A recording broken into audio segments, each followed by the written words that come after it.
It's the first snowfall of the year. And for the City of Kelowna's road crews, all hands on deck. it's go time. For a first snowfall, this is a big one. It's just a back and forth until the snow stops.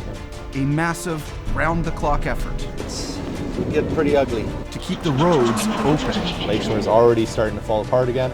and the city operational.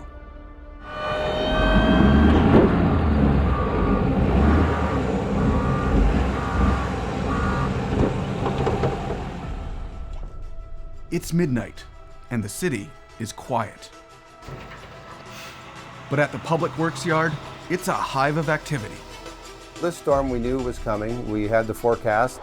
Kim Johnson, a foreman for the Roadways department, has been anxiously awaiting this storm. It's the first major snowstorm of the year this year. And so have his crews.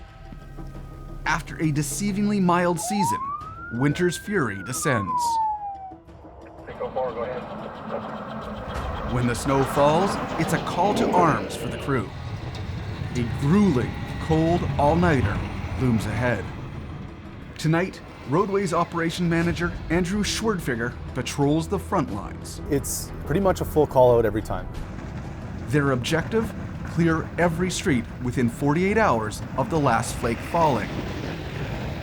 The sheer volume of effort it takes to clear the roads after a storm is really quite incredible. There's 70 dedicated staff that are working around the clock, not going home to dinner with their families, working through weekends, holidays, stats.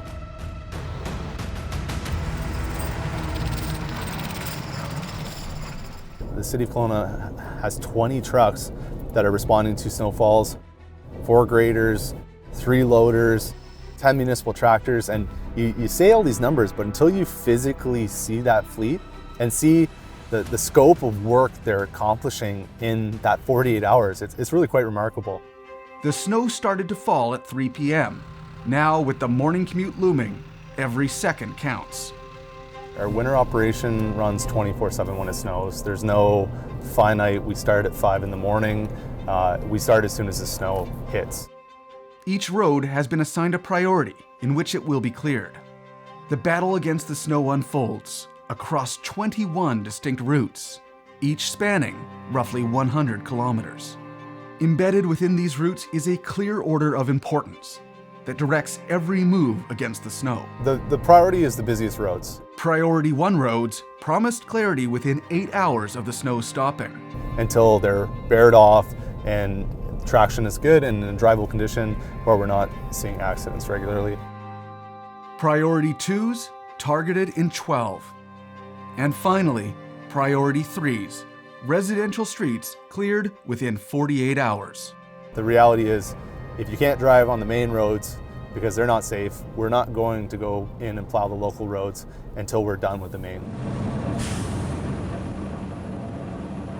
After clearing Priority 1 Gordon Drive, veteran plow operator Gary Appel navigates his massive dual-axle plow to a Priority 2 road. Heading into the ponds. One of the tightest spots up here. No stranger to the city's trickiest routes. Can be a little hairy sometimes. With 40 seasons under his belt, he's one of the city's most experienced operators.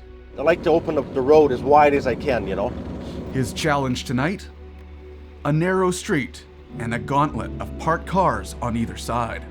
Any little spot I can find, I can get the road a little wider. I'm just tucking in. Back at the yard,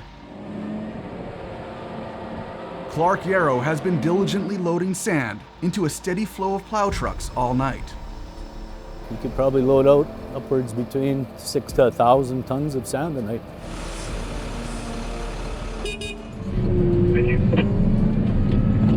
Welcome. In warmer months, he's the creator of this crucial aggregate, now essential for maintaining grip on icy roads.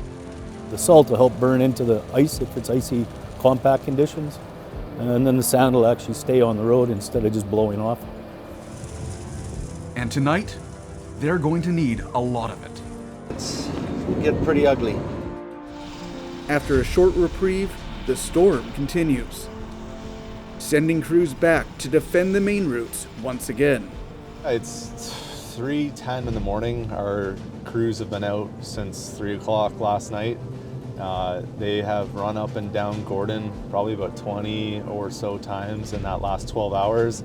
And half an hour ago, Gordon was black and clear, and we've had snow for the last 30 minutes kicking on, another storm coming through, and it looks like we haven't touched Gordon at all tonight.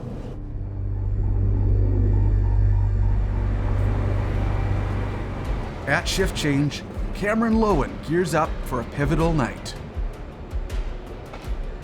The city's newest grader operator starts his first night at the helm of a $600,000 snow clearing titan. Advantage of the grader is definitely the wing. I can pretty much do 2 lanes by myself, and when you run tandem with another grader, you can do pretty much 1 pass down the mains. We're just taking centers out and bringing it right to the curb. These graders are the secret weapon in the city's arsenal.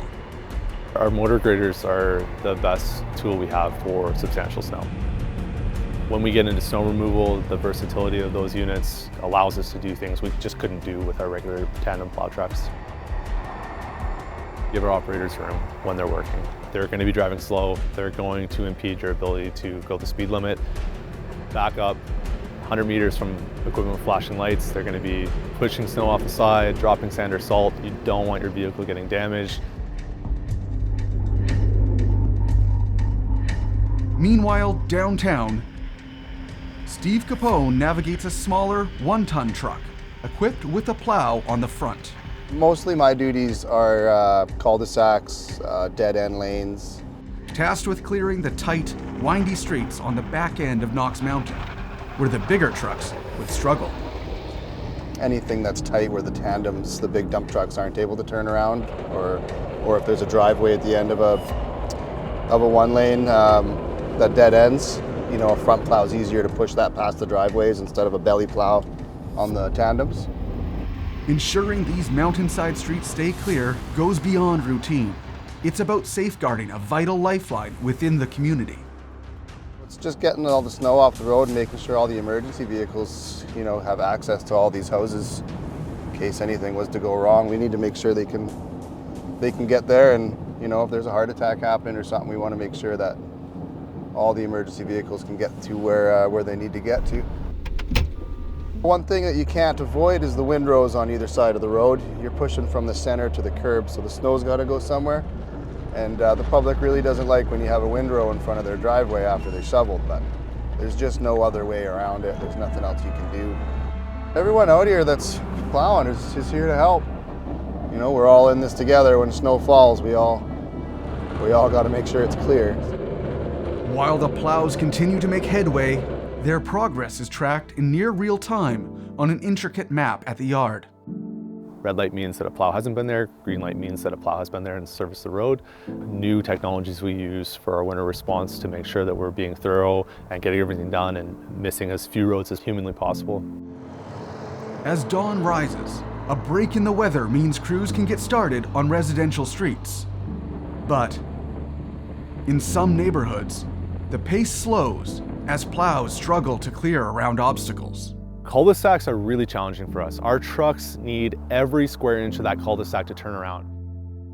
The best thing the residents can do for us is clear everything out of the cul-de-sac when it snows. And then we can come through there, do a really quick bang-up job, get a lane and a half or 2 lanes of travel moving through, and move most of the snow to the center.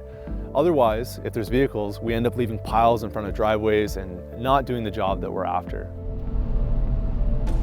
With the morning rush beginning, smaller machines buzz to life, clearing pathways and bike lanes.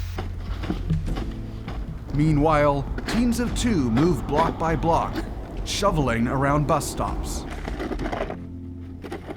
While significant progress has been made, crews can't call it quits just yet. Once all the roads are plowed and everything is taken care of, that's when we can go home. That's about it. We have to wait till every last road is looked after, and then we can call it and go home, and then wait for the next one. Our goal as an operation is to minimize impact on residents and have free travel on safe roads with good traction. That's the outcome we're after. It's just sometimes that takes longer than residents expect, and we have 20 trucks. We don't have 200 trucks. So there is a finite window where roads will be bad after it snowed, and we're doing everything we can to get them back into tip-top shape, but it does take a certain period of time for that to happen. As the new day begins, most remain unaware of the scale of the work done in the dark of the night. These guys, they care about what they do, and they do a great job. And I wouldn't want to be working with any other group. I mean, they're awesome. They all come to work every day knowing that they're not going to go home for quite some time, and they stick it out, and we get the job done. Each cleared path, each safe journey to work this morning reflects the quiet commitment of those who work throughout the early hours to keep the city moving. Their work is a balance of skill and strength, all playing out on the city's streets. When the snow falls, the city's road crews rise to the challenge. And when the job is done, they stay prepared, ready for whatever the next storm may bring.